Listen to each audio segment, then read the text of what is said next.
Oi gente, tudo bem? Eu sou a Ana Lu e eu li Com Armas Sonolentas, da Carola Saavedra. Essa foi mais uma autora contemporânea brasileira que eu conheci esse ano, mas esse aqui não é o primeiro livro dela que eu leio. No início do ano eu li O Inventário das Coisas Ausentes, que é um livro bem fininho, e eu lembro que quando eu li, eu gostei, eu tava sentindo coisas, mas ele foi o único livro que eu li nesse ano e que não veio parar no canal, porque eu terminei com a sensação de que eu não sabia falar sobre ele. E como eu acabo demorando um pouco entre o dia que eu termino de ler e o momento em que eu faço o vídeo, eu acabei, tipo, perdendo ainda mais, assim, as palavras, e eu não sabia o que falar sobre ele, e hoje eu também não sei, e eu acho que foi muito um livro de envolvimento durante a leitura, porque eu lembro que ele era forte emocionalmente, mas ele realmente não ficou pra mim, apesar de eu achar o título lindo e lembrar que eu gostei de fazer a leitura. Esse livro eu ganhei de presente da Aline Bey, quando eu pude entrevistar ela em São Paulo. Se você não viu o vídeo, corre pra ver, porque tá muito legal. E aí eu tinha indicado um livro pra Aline, e ela indicou esse aqui pra mim, mas aí eu dei a sugestão da gente trocar e eu dar o que eu indiquei pra ela de presente pra ela, e ela comprar esse aqui pra mim, porque aí o livro ia com dedicatória e seria mais especial. E foi incrível, porque na dedicatória desse livro, a Aline já falou muito do que ele seria. Ela colocou o seguinte: Ana Lu, pra você este que me fez a melhor companhia possível, daquelas bem inquietantes. E se tem uma coisa que esse livro é inquietante, incômodo ou qualquer coisa do gênero. E vamos então falar sobre ele. Gente, eu achei o livro muito bom, ele realmente foi uma ótima companhia. Eu andava numa ressaca literária em novembro, vocês viram, né? Eu comecei em novembro com Antes de Nascer o Mundo, do Mia Couto, que foi arrastado.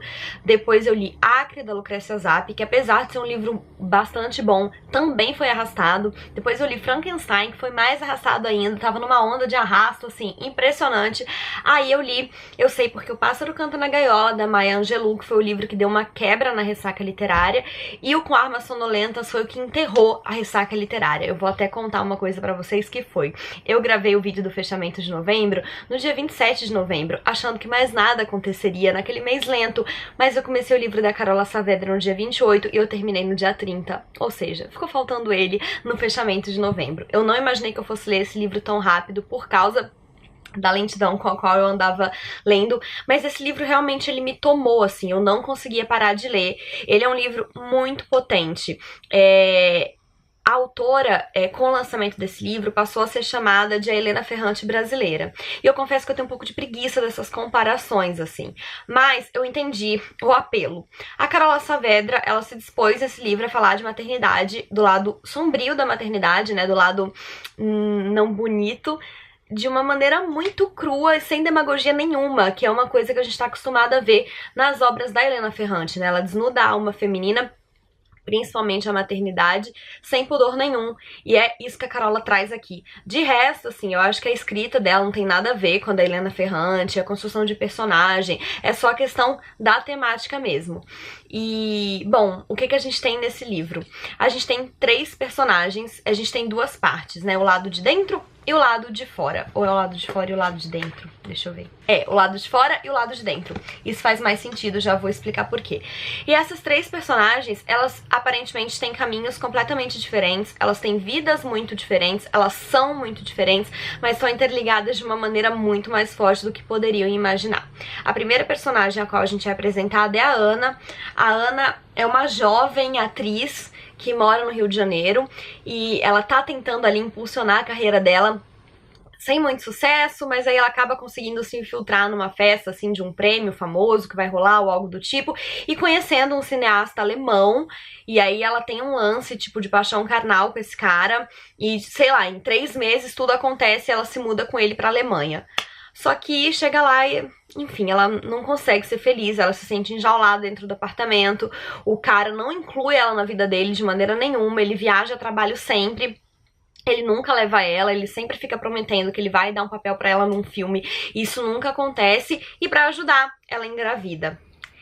E ela não quer ser mãe de jeito nenhum, mas ela não aborta, o cara não quer que ela aborte. Na verdade, ela descobre a gravidez já bem avançada, porque ela tinha um desses problemas que faz com que a menstruação dela seja totalmente irregular. Então, por isso, quando ela descobriu a gravidez, eu acho que ela já tava de 4 meses.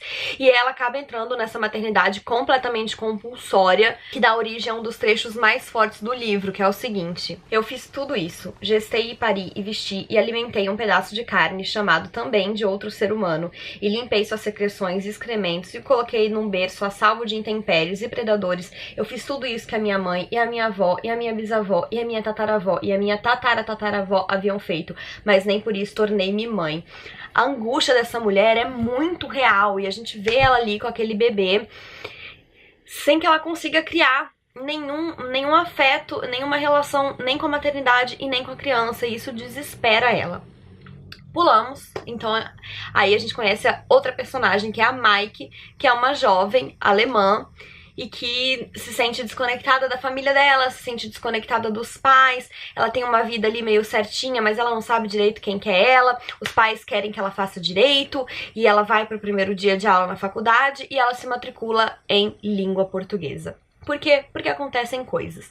E a partir daí, ela começa a sentir uma conexão muito forte com o Brasil e ela se apaixona pela primeira vez por uma garota.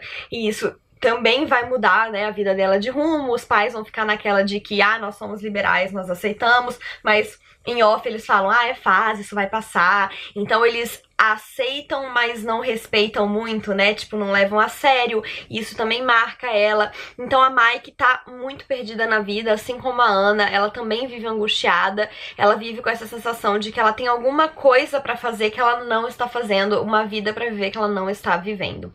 Pulamos pra terceira personagem que a gente conhece e última, que é a, entre parênteses, avó.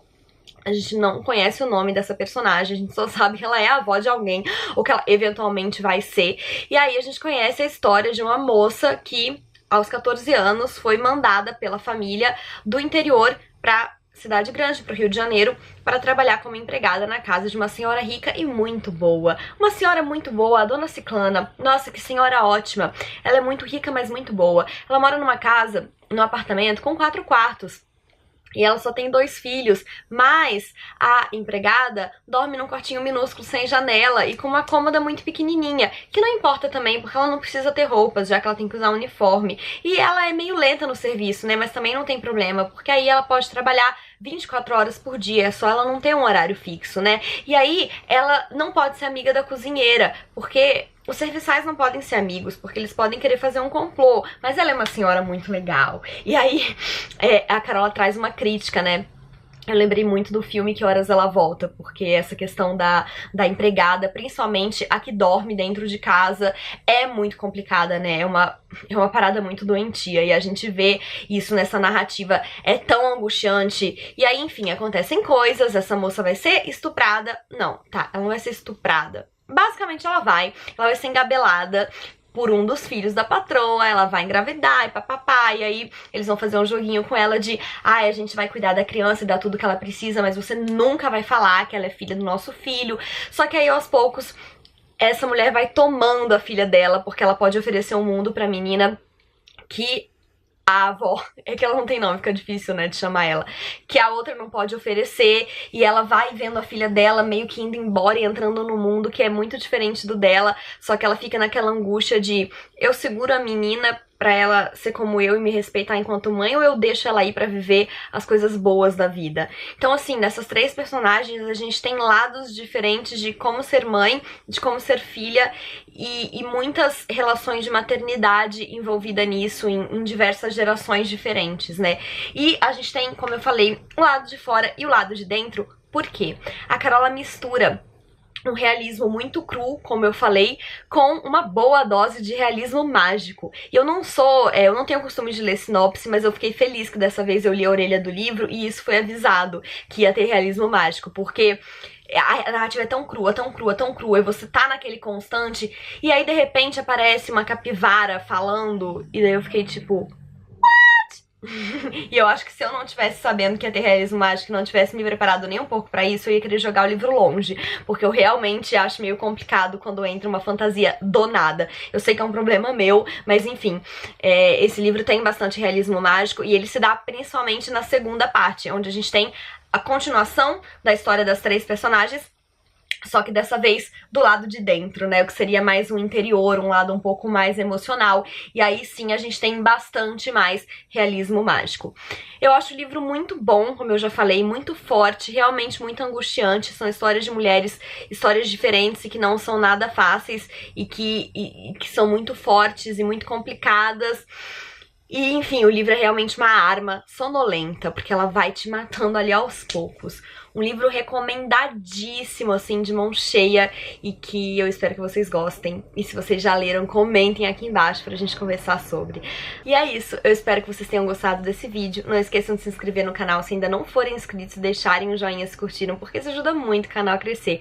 E se por acaso vocês se interessaram pelo livro depois desse vídeo e quiserem adquiri-lo na Amazon, compra com o meu link, ele tá sempre aqui embaixo, e comprando através dele, 9% da sua compra vem pra mim ao invés de ir pra Amazon. E isso também sempre ajuda o canal a crescer, porque com mais dinheiro na conta eu compro mais livros e trago mais conteúdo. E é sempre legal apoiar os criadores de conteúdo que vocês gostam. Um beijo e até a próxima. Tchau!